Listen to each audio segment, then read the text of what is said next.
Mungkin sebelumnya bisa dijelaskan, paham kan? Itu kenapa kok formatnya berbeda dengan yang sudah ada di platform? Mungkin ada Nah, alasan tertentu. ini tadi bukan soal format, Pak, tapi apa namanya cara format kerja aja untuk kita bekerja. Nanti kalau yang sudah ada di jadinya ya seperti ini yang sudah muncul belum, Pak? Sudah, Yang alur tujuan pembelajaran, ya. ya, sudah. Tadi yang saya tampilkan itu adalah untuk kepentingan bekerja. Nanti kalau sudah jadi, yang muncul ya Ibu dan Bapak itu ya seperti ini. Nanti ada elemen CP, capaian pembelajaran, tujuan pembelajaran, dan alur. Begitu saja cukup jadinya, gitu ya. Jelas nggak? Kalau di yang kemarin Bapak Ibu buat kan nyontoh di platform itu ada materi, ada kelas, macam lah untuk Ya, aktivitas. kalau itu kan kelengkapan. Jadi apa namanya? Saya itu lagi bicara soal substansinya dulu. Oh, oke, oke, oke, oke, oke. Jadi kalau nanti sudah jadi, sudah bekerja, ya dibuat apa format yang seperti ini, yang seperti Bapak tampil lihat, ya, Oke, ya, oke, monggo. ya.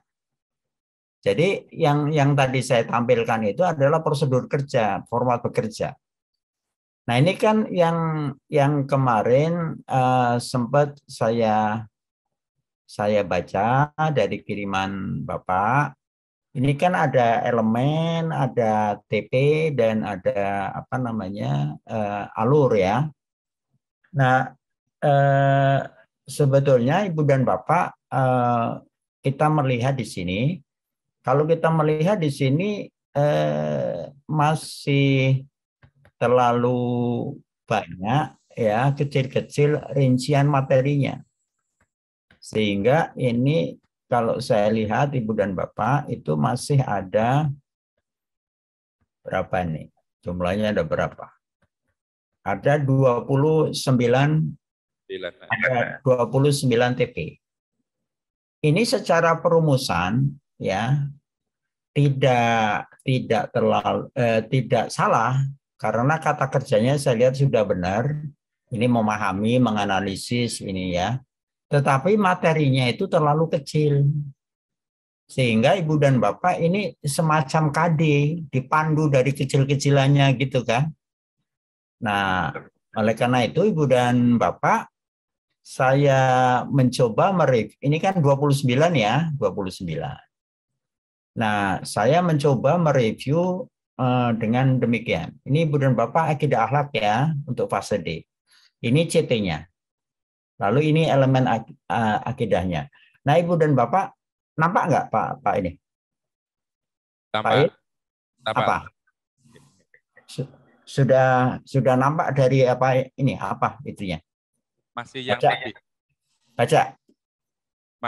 Masih yang tadi, yang alur tujuan pembelajaran. Yang oke.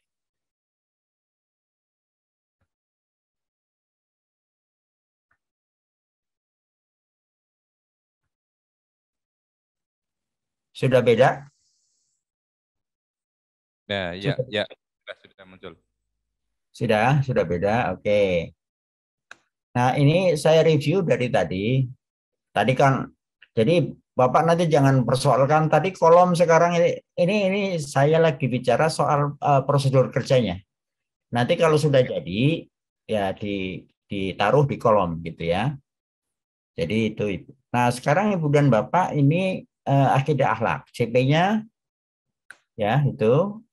Lalu dari CP itu saya coba ke elemen akidah. Ya, elemen akidah. Ini sudah nampak betul Pak ini? Sudah. Oke. Nah, sekarang kalau kita baca, peserta didik mampu menganalisis. Jadi kita dapat ini ya, menganalisis ini kompetensi. Ya. Lalu kemudian analisis apa yang dianalisis? Ini akidah Islam, Asmaul Husna, dan seterusnya.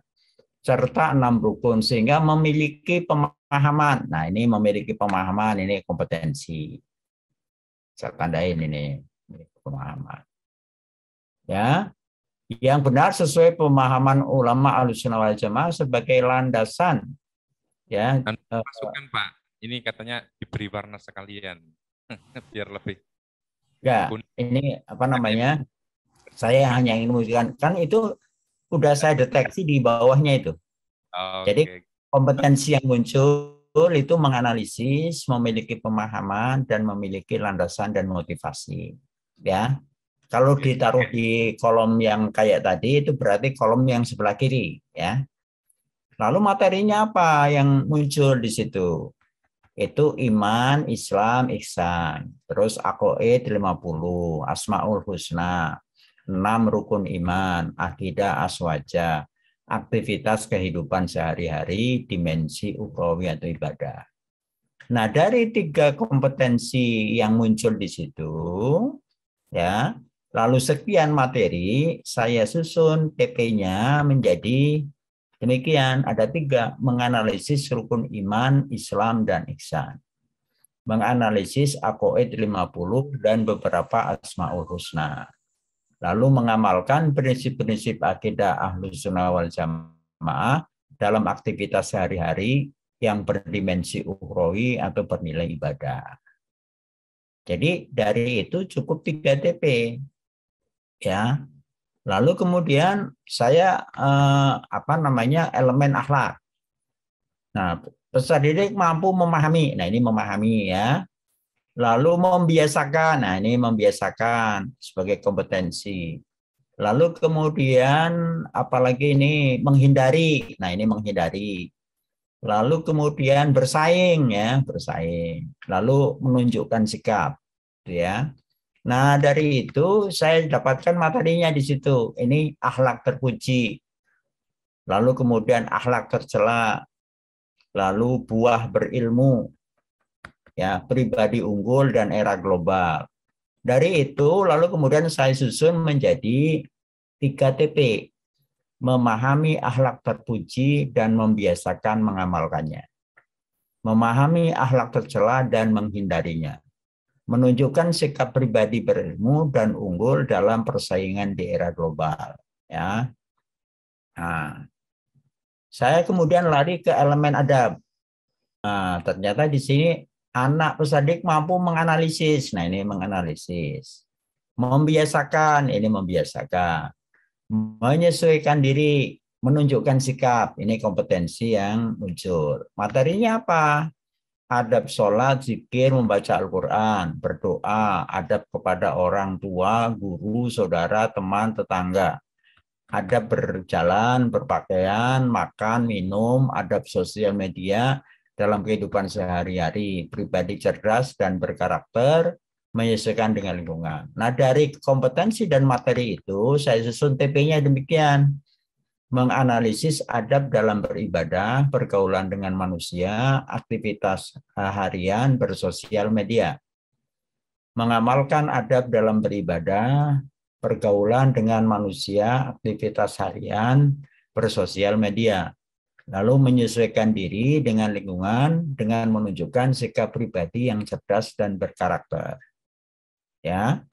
Lalu saya lari kepada elemen kisah keteladanan. Nah, ini peserta didik mampu menganalisis, ini menganalisis. Lalu meneladani, ini meneladani, ya. Lalu untuk apa? Menghadapi tantangan. Ini menghadapi tantangan atau dalam kata lain bahasa Kebumennya itu problem solving atau menyelesaikan masalah. Jadi ketika bicara soal keteladanan ini sebetulnya intinya apa? Ide besarnya anak mampu menyelesaikan masalah kehidupan sehari-hari dengan terinspirasi dari kisah-kisah orang suci, kisah-kisah Nabi dan kisah-kisah Rasul Khulafaur Rasyidin. Jadi intinya di situ. Tidak sekadar karena ini SMP, tidak sekadar bahwa anak itu bisa menirukan cerita kembali dan seterusnya. Tetapi di pokoknya kalau di sini kan menghadapi tantangan kehidupan. Jadi sebetulnya di sini Ibu dan Bapak nanti TP-nya maka saya buat menganalisis kisah keteladanan para nabi, khulafaur rasyidin dan istri Rasulullah. lalu menyelesaikan masalah kehidupan, ini problem solving, dengan meneladani hikmah kisah para nabi, Khulafaur Rasyidin, dan istri Rasulullah sebagai sumber inspirasi. Jadi itu, Ibu dan Bapak. Nah, kalau saya total, di situ TP-nya, ini tadi yang akidah ada 3, yang akhlak ada 3, yang ada 3, yang keteladanan ada 2. Jadi tadi dari 29 saya ringkas menjadi 11. 11 ini berlaku untuk 3 tahun, ya. Nah, Ibu dan Bapak urutannya silahkan diurut menurut kebiasaan Ibu dan Bapak yang paling paling bagus yang mana. Kalau saya mengurutkan ini yang akidah dulu. Setelah akidah, saya lari ke kisah keteladanan. Baru saya ke akhlak dan adab. Tapi kalau Ibu mau mengurutkan dengan cara yang lain, nggak ada masalah. Nah, urutan ini nanti yang disebut dengan alur TP. Itu Pak Jutman yang bisa direview dari saya. Ya, Oke? terima kasih atas masukannya. Mungkin terkait dengan saran TP dari Pak Hamka, ini memang kemarin yang saya susun di TP itu memang adopsi dari KD ya, karena pas kebetulan saya terlibat dalam penyusunan CP Akidah Akhlak, sehingga waktu itu memang kebijakannya bahwa CP itu ibaratnya meresum atau merangkum dari KD yang sudah ada. Ya. Terus berikutnya, jika nanti TP-nya seperti ini Pak, itu berarti bisa saya bayangkan kalau kelas 7 berarti nanti akidah. Kelas, misalkan ya, kelas 8-nya nanti akhlak, misalnya seperti itu, kelas 9-nya nanti kisah adat dan kias keteladanan. Nah, di sini nanti ada satu mungkin permasalahan terkait dengan akidahnya, Pak. Karena di akidah itu, di rukun imannya, kan ada 6 rukun iman. Nah, apakah itu nanti tidak kita rinci sendiri 6 rukun imannya itu sebagai Ya. bagian TP-nya, atau tetap digabung saja kita mempelajari berarti nanti kelas 7 misalkan mempelajari rukun iman semuanya, dari iman kepada Allah sampai iman kepada qadar dan qadar, atau dibuat TP tersendiri sehingga nanti misalkan kelas 7-nya iman kepada Allah, terus semester 2-nya bisa nanti iman kepada malaikat, terus semester 3-nya iman kepada kitab, semester 4-nya iman kepada nabi dan rasul, semester 5 atau kelas 9-nya iman kepada hari akhir, dan semester 6-nya iman kepada qadar dan qadar. Itu Pak, terkait dengan kedalaman dari TP rukun iman ini yang mungkin perlu diperinci lagi atau tidak. Terima kasih. Begini, ini kan baru saya membuat TP. Ini bukan berarti lalu kemudian TP akidah hanya ada di kelas 7. Nanti alurnya bisa Bapak buat misalkan alur 1, TP1 menganalisis rukun iman, Islam, dan ihsan. Nanti TP2 memahami akhlak terpuji dan membiasakan mengamalkannya. Lalu misalkan TP3 menganalisis adab dalam beribadah pergaulan. Bisa begitu Pak. Jadi bukan berarti ini 1, 2, 3 harus. Makanya alurnya itu Bapak susun sesuai dengan konteks kebiasaan Ibu dan Bapak mengajar. Oke. Ya itu yang rukun imannya tuh Pak, yang Nah mungkin iya kalau sekarang. Ini kan TP-nya itu menganalisis. Jadi bukan persoalan beriman kepada Allah, tapi menganalisis rukun iman. Nah, sekarang menganalisis rukun iman itu tadi dimensinya di atas, coba kita lihat ya, Ibu dan Bapak. Kalau kita lihat di yang utuhannya ini, coba ya. Jadi coba di sini. Peserta didik mampu menganalisis akidah Islam, ya. Jadi ini akidah Islam. Nah, akidah Islam itu di situ akan menganalisis apa itu iman, Islam, dan ihsan. ini baru Lalu, taraf pengertian ini, pengertian kenapa? rukun iman. Kalau di menganalisis akidah Islam itu baru tarafnya Iya, dia analisis apa itu iman nanti, apa bedanya dengan Islam, apa bedanya dengan ihsan. Kan kalau begitu ya. Lalu kalau menurut saya ini apa menganalisis sifat wajib mustahil ini berarti berkaitan dengan persoalan apa namanya keberadaan Allah, sifat dan asmanya, kan gitu ya. Ini kan sifat wajib dan seterusnya sampai asmaul husna. Lalu baru apa lagi yang dianalisis? Ini kan menganalisis 6 rukun iman. Jadi kalau saya melihat di elemen akidah ini, pertama, anak itu mampu membedakan apa itu iman, apa itu Islam, apa itu ihsan. Lalu anak itu mengenal Allah dengan meneliti sifatnya, lalu asmanya, termasuk juga di dalamnya dan Rasulnya, karena di sini berkaitan dengan akidah apa namanya Aqaid 50 itu tadi ya. Lalu kemudian kalau ide besarnya, kalau ini anak itu eh, mempunyai landasan iman atau landasan akidah ketika dia beraktivitas dalam kehidupan.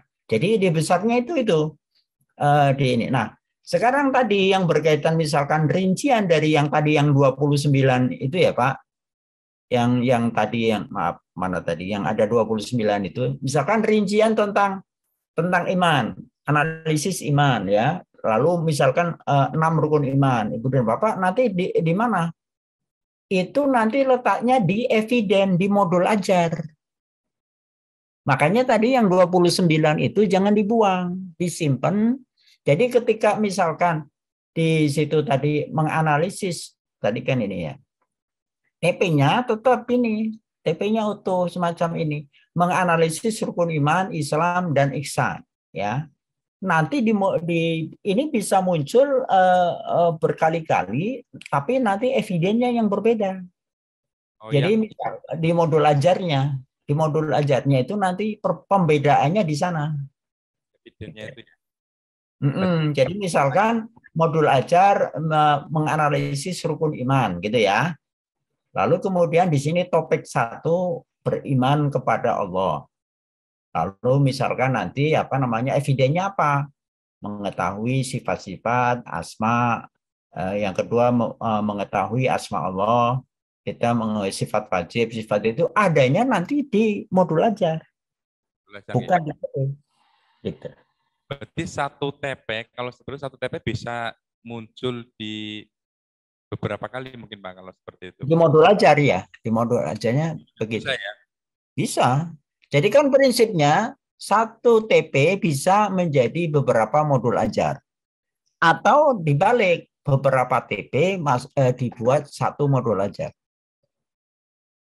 Dan itu Jelas? bisa diajarkan di beberapa kelas, misalkan di rukun iman, berarti nanti di kelas 7-nya evidennya adalah rukun iman kepada Allah. Terus, Ya, tapi itu levelnya di modul ajar ya. TP-nya tetap sama. oke, oke, oke, oke. Oke, TP-nya tetap menganalisis rukun iman, Islam dan ihsan. oke. Kalau saya Ya. nanti taklis Pak, mungkin yang pertama menganalisis akidah Islam, terus dalam kurung iman, Islam, terus yang kedua mungkin menganalisis rukun iman, terus menganalisis TP-nya tetap sama seperti itu bunyinya. Yang beda nanti di evidennya. di Jadi evidennya ya. satu menganalisis rukun iman ini nanti akan ada berapa eviden gitu. Ini bisa 5, bisa 6, bisa 10. Oh iya, iya. Ya, Oke, terima kasih. jelas nggak? Jelas nggak, Pak? Oh, Ya, ini yang membedakan nantinya antara TP dengan KD, gitu kan. Kalau nanti KD TP-nya kecil-kecil menganalisis rukun iman nanti terbirit-birit orang. Jadi nanti kan dalam konteksnya ya Pak, misalkan menganalisis rukun iman, Islam dan ihsan, gitu ya. Itu nanti guru punya kebebasan mau mulai dari mana dulu nggak ada masalah. Itu bedanya dengan KD yang dulu. Kalau KD itu kan ya, urut dengan KD seperti itu. Sekolah tertentu misalkan menganalisis iman dan Islam jadi satu, ya enggak apa-apa. hmm. Ya, Oke. ya. Ya, ya, ya. Jadi Oh, ini tadi Ibu dan Bapak, kalau misalkan ini dengan perbaikan tertentu, lalu kemudian ini bisa diterima, udah, ini berarti akidah udah jadi satu mapel. Tadi yang IPS yang punya saya sudah jadi, ambil aja itu sebagai satu mapel. Nah sekarang yang belum silakan tampilkan supaya bisa direview. oke, yang ya monggo itu ada pertanyaan dari Bu Murni, monggo, Bu. Monggo, monggo, monggo, silakan. Ah, oke, ini minta ditampilkan nanti yang bahasa Indonesia, mungkin dari hostnya Pak Alwani. Bahasa Indonesia. Ini Bahasa mungkin Indonesia, bahasa langsung kosong. Indonesia, bahasa Indonesia. Oh, sekarang dari teman bahasa Indonesia akan tampil. Nggih. Ya, Iya. monggo, silakan, silakan. Hostnya diberi akses itu supaya bisa share Ini screen. kirim ke Pak Halwani. Ayo, Le, kirim ke Pak Halwani.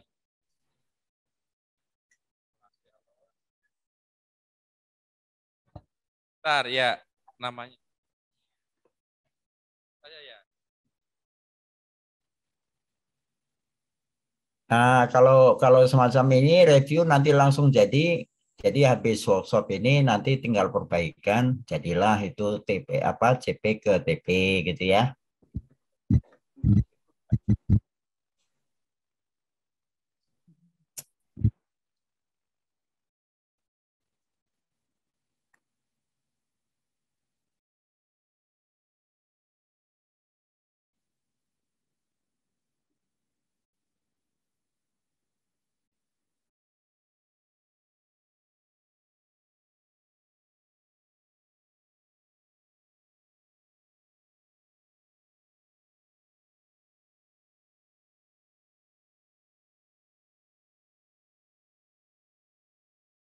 Pak, ini Pak Imam sudah rawuh di Zoom. Mau lanjut Oh dulu? iya, ya Pak Imam, monggo Pak Imam dulu. Ada. Saya ikut ngaji aja, ikut. Ah, Cukup, lanjut, monggo. Nanti waktunya tersita nanti. Oke, buat apa-apa Pak. Mungkin di break ya sambutan dulu dari Pak Imam sambil dulu. sambil menyiapkan tadi yang bahasa Indonesia, monggo Pak Lain Imam. yang mau dipresentasikan Pak Imam kepada Pak Imam Bohri, Pak Dr. Imam Bohri, waktu dan tempat kami persilakan, monggo. Aduh, aduh, ini malah menyita waktu jenengan ini. Ya, ada apa-apa orang udah ini memang memang diperuntukkan untuk Pak Imam juga.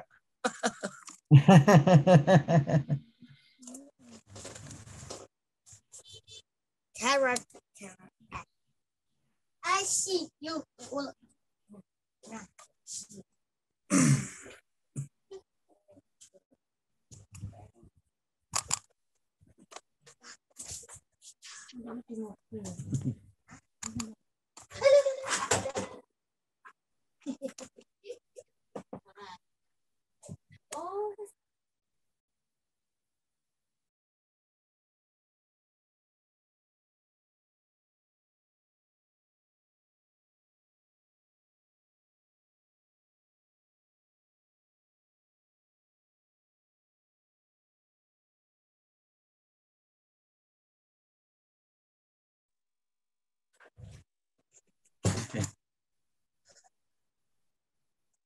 Assalamualaikum.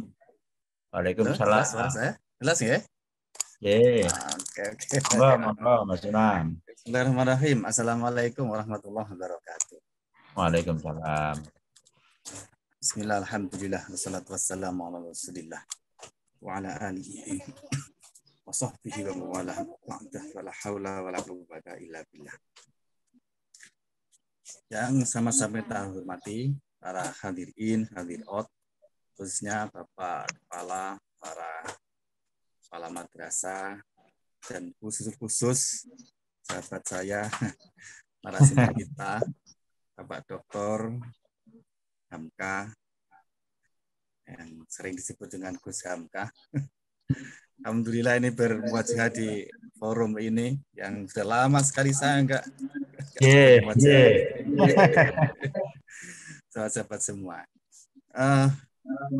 Para Bapak Ibu semuanya, jadi pertama tentu saya menyampaikan sangat bangga dan senang sekali atas inisiatif dari semua teman-teman guru yang berkenan dan mau mengorbankan waktu, tenaga, kemudian perhatiannya yang semestinya waktu libur dipakai untuk santai-santai dan bersedia untuk mengorbankan ini sesuatu untuk kemajuan madrasah ini luar biasa. Ini luar biasa. Hal beginilah yang menjadikan kita kemudian kelak nanti di akhirat mendapatkan sesuatu balasan dari Allah Subhanahu wa taala. Saya kira madrasah tanpa langkah-langkah seperti ini, langkah-langkah yang agak nekat, ya, langkah-langkah yang agak apa ya, tanpa perhitungan dapat apa gitu. Ini penting Bapak Ibu sekalian. Kan sering kita itu melakukan, waduh nanti dapat apa ya. Nah, tapi Bapak Ibu ini rupanya tidak begitu memikirkan itu.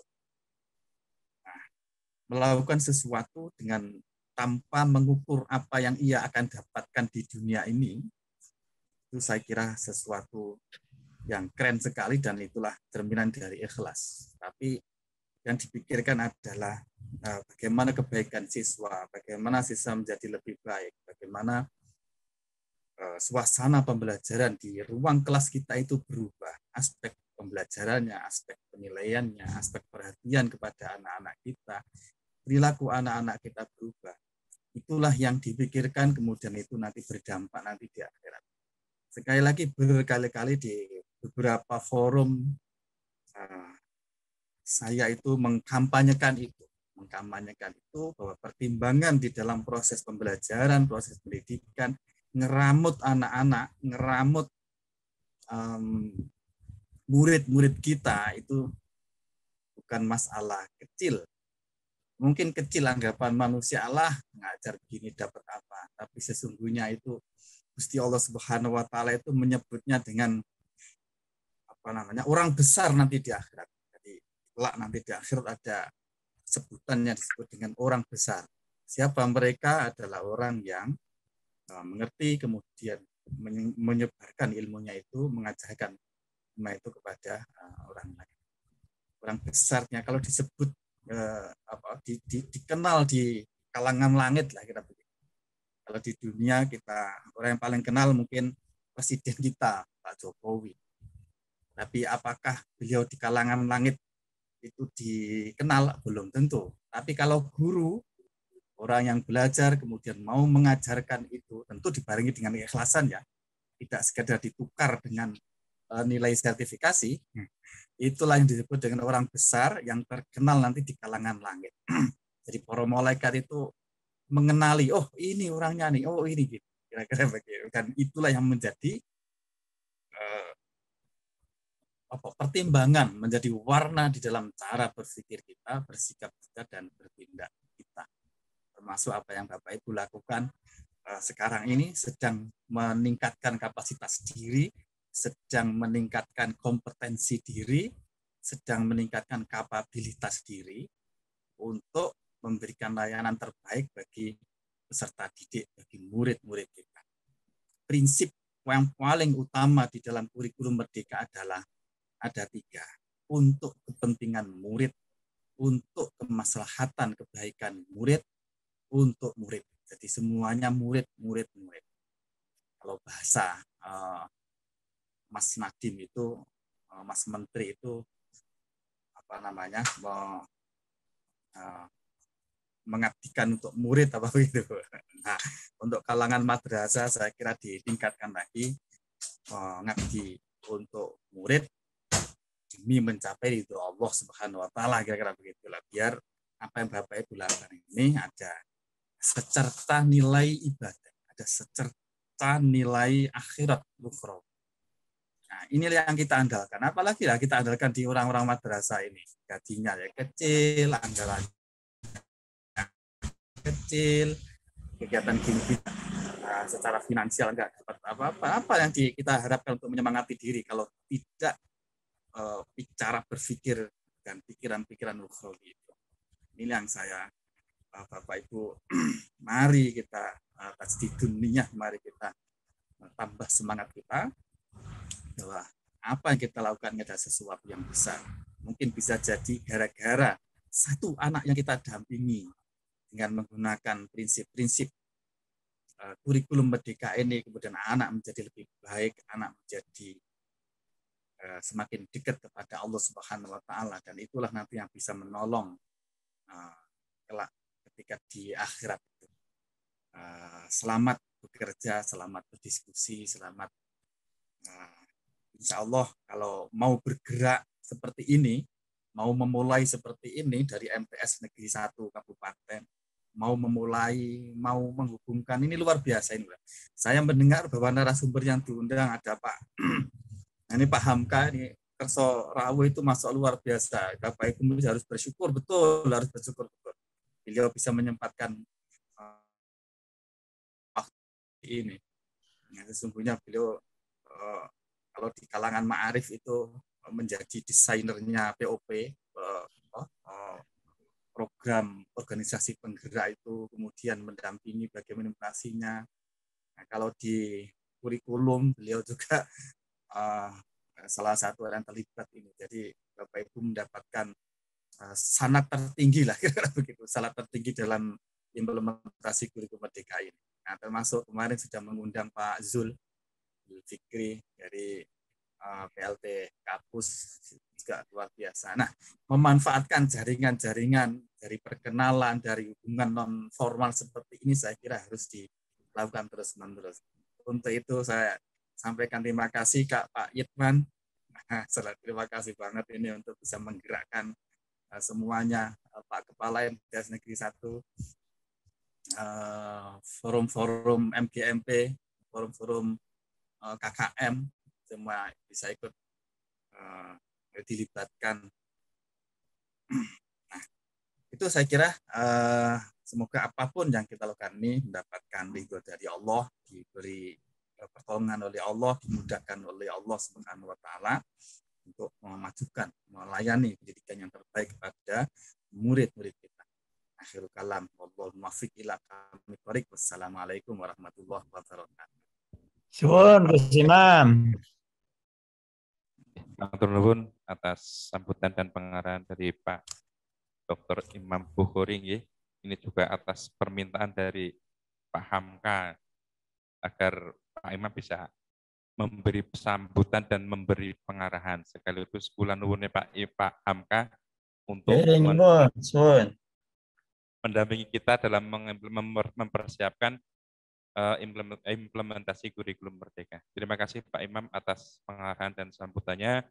Semoga bisa menambah semangat kita untuk mempersiapkan kurikulum merdeka di MTS Negeri 1 Kebumen dan juga di madrasah atau MTS 2, 3, 4, 5, dan 7. Ya, insya Allah pada kesempatan kali ini kita bersama-sama menindaklanjuti BIMTEK kemarin yang menurut kami masih baru permulaan, baru penyadaran betapa pentingnya kurikulum merdeka, betapa pentingnya perubahan paradigma kita dalam mendidik. Dan kita tindak lanjuti sampai 4 kali Zoom Pak Imam. Dan hari ini kita mulai dari TP dan ATP yang sudah Bapak Ibu buat. Ternyata ya tidak cukup kita belajar melalui platform Merdeka, tentu juga harus direview dan divalidasi oleh yang lebih ahli.